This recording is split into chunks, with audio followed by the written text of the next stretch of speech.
We have Metin Celebi from the Brattle Group. The Brattle Group was out in front on a lot of the Clean Power Plan reliability issues, so we're really lucky to have Metin here. I've also worked with Metin, and he's a really smart guy. He doesn't say what his title is. Oh, principal at the Brattle Group. Good afternoon. So you survived the full day. Thanks for staying for this last session. I hope we will entertain you a little bit here and give some information.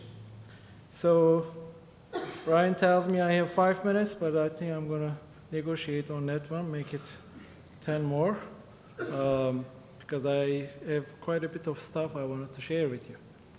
So other speakers, and earlier in the day, you heard about the Clean Power Plan, the main blocks, what the requirements are.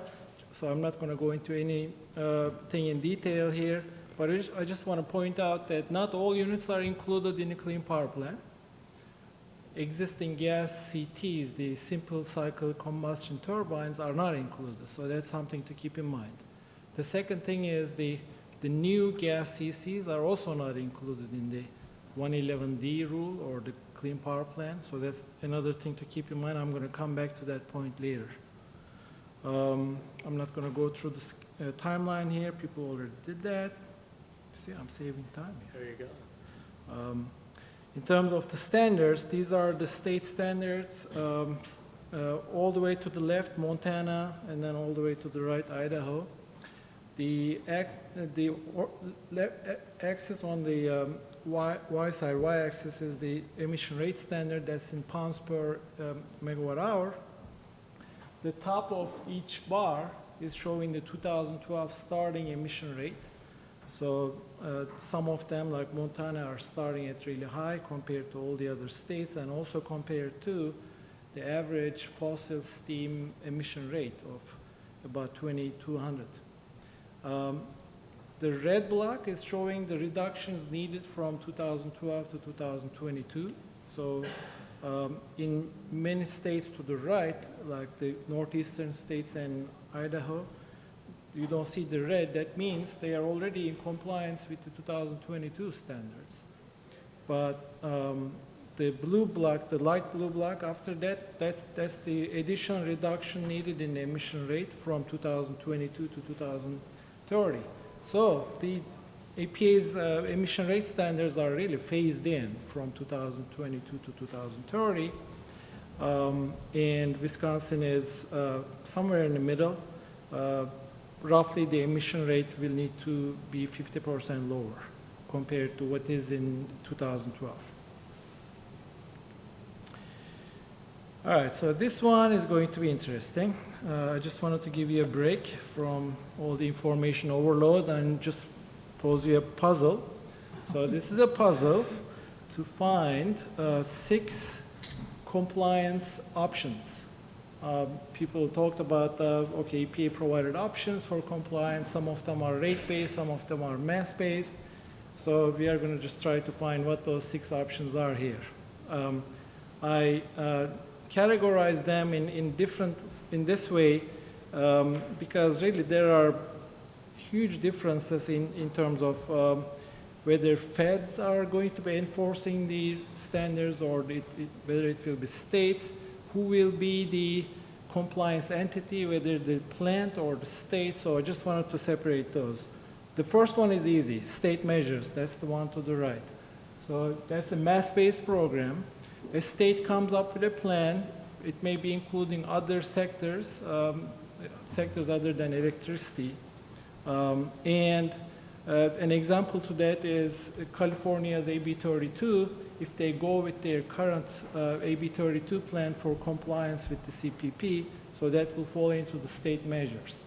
But California would have to create a backup plan, Plan B. It's a federally enforceable backstop in case the emission reductions are mostly coming from the non-electric sector. So that's one plan out there. The other types, hopefully you can help me out, but the rest of the 5 are buried in these 2 columns under the emission standards block.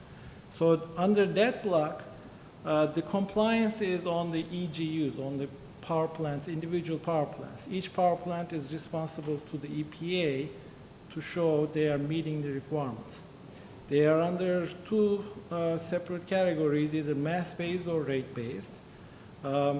If it is rate-based, you got 3 options there. One is it can be a category-specific rate-based standard, meaning fossil steam is facing a separate standard than the NGCCs. Or it could be a state average, which is the picture I have shown earlier. Each state has one single emission rate goal, and all the plants in that state will try to meet that standard. Or it could be a redefined. A state may choose, I'm going to require this emission rate for this subset of plants and then another one for this subset of plants. So that's the redefined version. But in each of those, to be able to comply for an existing plant, it needs to show its emission rate is below that target or the goal. And the way they do it is, if you look at that towards the bottom, there's that submit ERCs equation. To the extent that particular plant's emission rate is higher than the goal or the standard, then that power plant will need to get ERCs from somebody else, basically buy ERCs to show the compliance. To the extent the numerator, the emission rate is lower than the standard, then they are creators of the credits, the ERCs. So that's, I think we identified 5 out of 6. The last one, actually 4 out of 6. The last 2 are in the mass-based column. So that is setting an emission cap for the state, and all the generators in that state need to emit less than that particular tons of emissions in a year.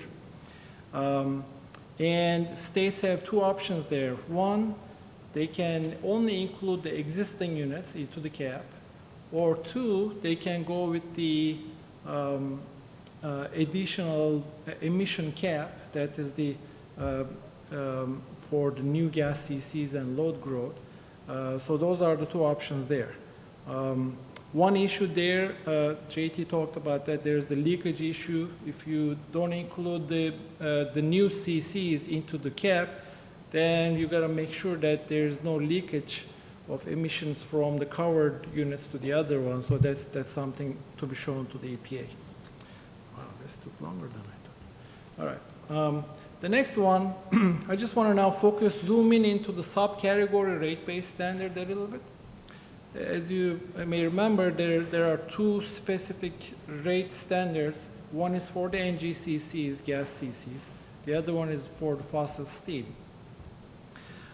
This picture shows in these dots each NGCC plant. So these blue dots are the plants. And I'm also showing here the 2022 rate and 2030 rate, the standard for those units. As you can see here, there are some NGCCs based on the EPA data that are already meeting the 2030 rate standard. Some of that data is a little suspicious. I can't figure out how a NGCC could be achieving that kind of rates in 2012. But with that consideration, there's about 6 gigawatt of NGCCs already meeting the 2030 standard. 6 to 7 gigawatt of them will need to buy ERCs, the emission rate credits, to comply with the rule starting in 2022. So that will add to their dispatch cost. And then 131 gigawatt of gas CCs, that's the majority of gas CCs. Since their emission rate is in between the 2022 and 30 rate standards, they will be ERC creators, so that will be an offset to their dispatch cost between 2022 and 30, but then they will be ERC users after 2030, because the 2030 rate is lower than their emission rates. The second one is showing the similar picture for the fossil steam. One thing to note, and we will discuss later, fossil steam includes two types of units, two categories, let's say. One is the coal units, and then the other one is the gas and oil steam units. Gas oil steam typically has a lower emission rate than coal, and the bar or the points in the to leftmost are showing the entire fossil steam fleet. That's including coal and oil gas, about 400 gigawatt. Out of that 400, 15 gigawatt is already in compliance with the 2030 standard. And those are mostly oil and gas steam units. And then the majority, which is the 321 gigawatt, has emission rates higher than the standard, so they will need to buy ERCs in all years. The 61 gigawatt, they will be ERC creators until 2030, but then they will need ERCs after that. The second and third columns are showing the same kind of units divided into two categories: coal steam, it's in blackish color; oil gas steam, it's the blue. And as you can see here, there are a lot of gas oil steam units whose emission rates are already lower than the 2022 rate standard, meaning that's one potential option for states to rely on for increasing their dispatch and switching from coal to these other fossil steam category of oil gas. Of course, it depends on how expensive gas is, how much the heat rate penalty is out there, but that's one option. 2 minutes? Okay, coal plant retirements. So just without any clean power plant, there is already 51 gigawatt either retired or announced to retire in the nation by 2020. Some of that is in the MISO area. About 1.5 gigawatt in MISO already retired, another 3.5 planning to retire by the end of 2016, and 1 gigawatt to retire after 2016. So what will happen under Clean Power Plan? EPA modeled that. I'm not supporting or giving okay to the way they model, but I just wanted to put it out there. They expect about 100 gigawatt of coal plant retirements between 2012 and 2020 without Clean Power Plan. And most of that they are expecting in 2016, and 15 gigawatt in MISO. With the Clean Power Plan, they are expecting a little more retirement, but really majority of their coal plant retirements in their modeling are happening without Clean Power Plan. So that tends to reduce the cost of compliance in their modeling, of course. So that's one thing to keep in mind when you are looking into the EPA's IPM analysis.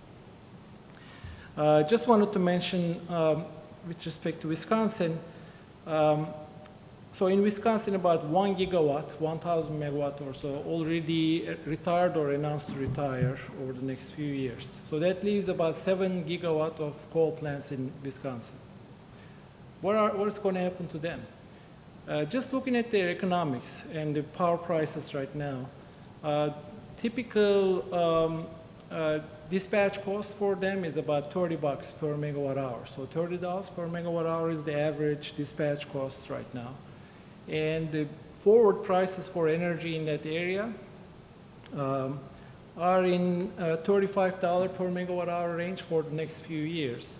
So there is a little margin, profit margin, above the dispatch cost. But of course, you need to consider the fixed cost of running the plant, fixed O&M cost. So I guess my point is a lot of the coal plants in Wisconsin are already making little or no margins relative to the market. So if you put the Clean Power Plan infrastructure on top of this, and those coal plants start getting the ERCs or the allowances, depending on what the plan is, that might push some of them and to the retirement decision. So that's it's in a knife edge right now. Reliability issues. Many people talk about, oh, it's going to hurt reliability, what's going to happen with the Clean Power Plan. Many people confuse the reliability with the cost. but they are related. With unlimited money, there is no reliability issue. But some of the things that are going to happen with a clean power plant may increase the cost, that's for sure. So my take on this is, with the final clean power plant, EPA really improved a lot on mitigating the reliability threats from the proposed plan. They are now phased in the requirements. They delayed the start year for the compliance, and most importantly, they now almost institutionalized or made it really easy to engage in trading instead of taking physical measures at the plant.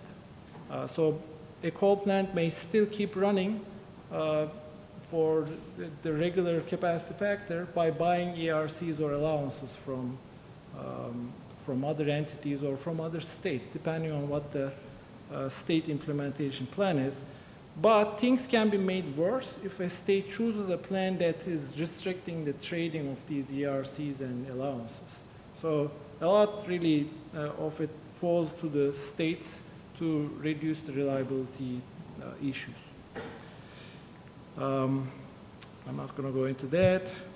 The power price increase due to CPP depends on a lot of things, whether the implementation plan is rate-based or mass-based, fuel prices, participation of the other states in the same program you are in, etc. But clean power plant may decrease the energy prices too.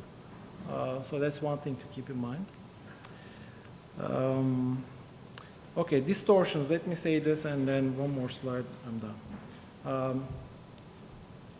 I'm expecting, depending on what the state plans are, quite a bit of distortions as a result of clean power plant in the energy dispatch. One set of distortions is between different types of units under the rate-based program. So if you look at the first column, so that's the rate-based category specific, you see the first two categories of units are exposed to the ERC purchases and sales. But the last two categories, the existing gas CTs and new gas CCs, they are not. So that means it's possible that a new gas CC may become more expensive than existing gas CC, who is creating ERCs in some years and getting an offset to their dispatch cost. So that's one potential distortion. Another one is between existing gas CTs and CCs. Existing gas CTs won't be subject to any of these ERC costs or revenues. The second distortion that's possible out there is between the rate-based and mass-based. So if your state chooses rate-based and then the other one chooses the mass-based, and let's say two of them have a similar coal unit located, under the mass-based, you pay for all of your emissions at the allowance price. But under the rate base, you only need to bring your emissions enough to the rate standard. So that might put those two coal units at different footing, and their dispatch cost may not reflect the actual cost of generation and the externalities. With that, last one I want to mention is there are many options under the Clean Power Plan. Ability to choose is a good thing, but it's only good when you are informed about the choices. So understanding the relative cost of each option is key, and it's not easy. It's really complicated. This program is really complicated. The other thing I wanted to mention is, for a state to decide what to do, the cost of various options depend a lot on what others do as well. So need to develop the expectations of what other states, your neighbors or your friends may be developing for their plan. So that's one thing. Then second, once you understand that, engage with them so that you don't end up in a balkanized kind of compliance program within your region or in your area. So sorry, I took longer time, but that's it. Thank you.